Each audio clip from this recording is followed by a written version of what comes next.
Hi, and welcome back to Ravenheart 2025. I'm joined once again, because he's here for the second time, by director Axel Zapién from Mexico. Thank you very much. Who has returned this year for his latest shorts moving mission, Alien Diaries from an Absurd World. It's a word game. Yes. Yep. Yes. So tell me a bit about the idea behind the movie, Oof, or the short. Yeah, well, first of all, I'm so happy to be here. As I told you before, it's an honor and it's a very important thing for me and my fellow filmmakers. And it motivates us a lot to keep making these kind of movies. This film was born actually in the pandemic period. I wrote the script in that time. And in that period, I became a very big fan of documentary films. Specifically, I remember seeing Herzog's Cape of Forgotten Dreams. I don't know if you have ever seen that movie. Yep.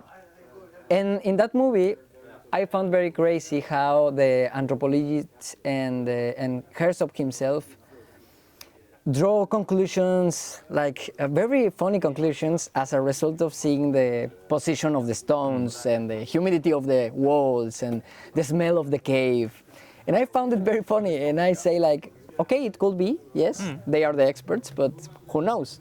And I wondered what will happen if we all disappear right now, in this precise moment, and we left our things just like they are right now. What an alien would think about humanity if he saw our stuff like that. So that was the born of the idea and the born of Jacobo and Lenny. So the film has a very distinct lo-fi look, and that also goes for the aliens. Could you tell a bit about how you went by to think about this concept, about the concepts for the movie, and how the aliens should look? Of course, we made a intense work of searching in the infant programs. I don't know if that's the correct way, like the child programs of TV. In Mexico, we have a very good relationship with Plaza Sésamo, that Sesame Street. Yep. Yes.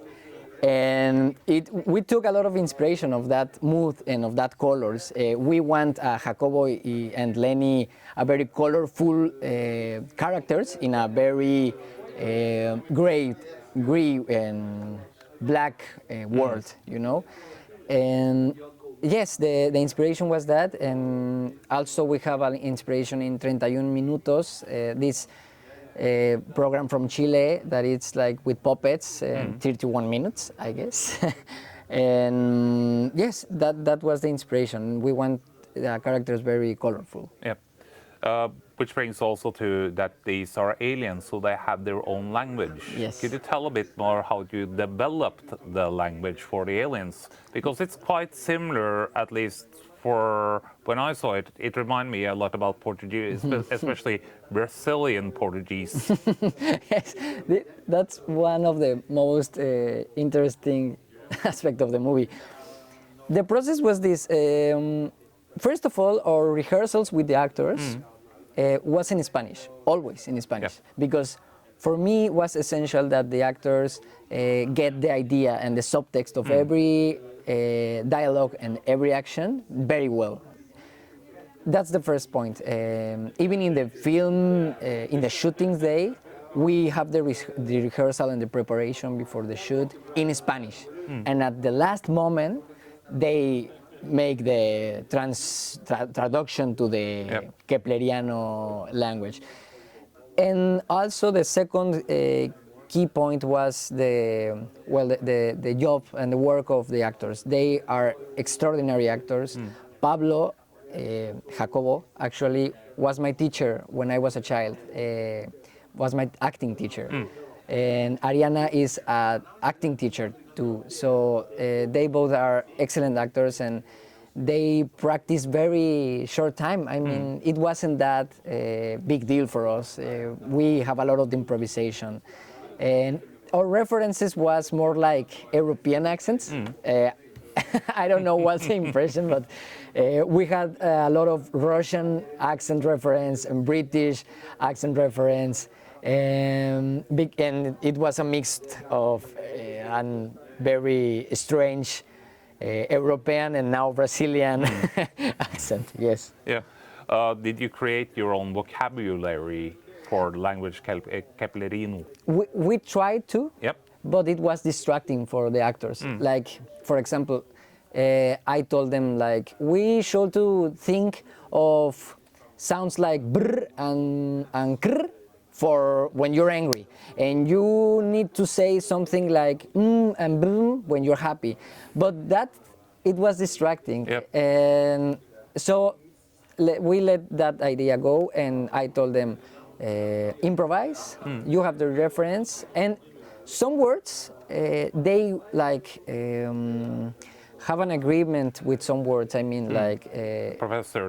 professor, yeah, Professor. exactly, Yep. exactly, with just some words. Yes. Yep.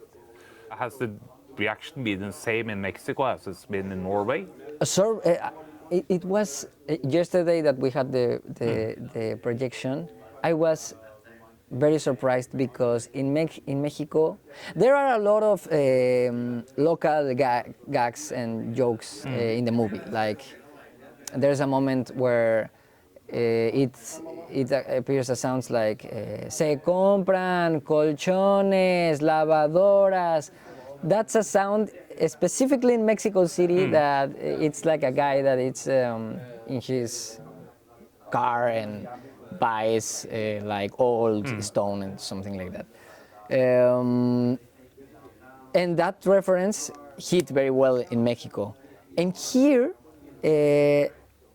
the gags that doesn't hit in Mexico hit here. I don't know if I. Yeah, I get the don't point. know. I think we get the point. Yes, so it was very surprised for me. I was very glad to be here and to hear the logs in the Audience? in the audience. Yes, it was very. I was very happy. I didn't expect it, but I discovered that maybe Norwegians and Mexicans have a very similar humor, I guess.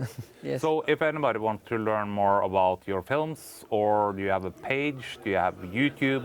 Yes. Where can people discover your work? Well, my Instagram is Axel Zapién, but we have a project called 1920 Cine, 1920 Cine, that we have our website, 1920cine.com, and there is a lot of works that, not just mine work, but the works of the family, of the team that we made these films.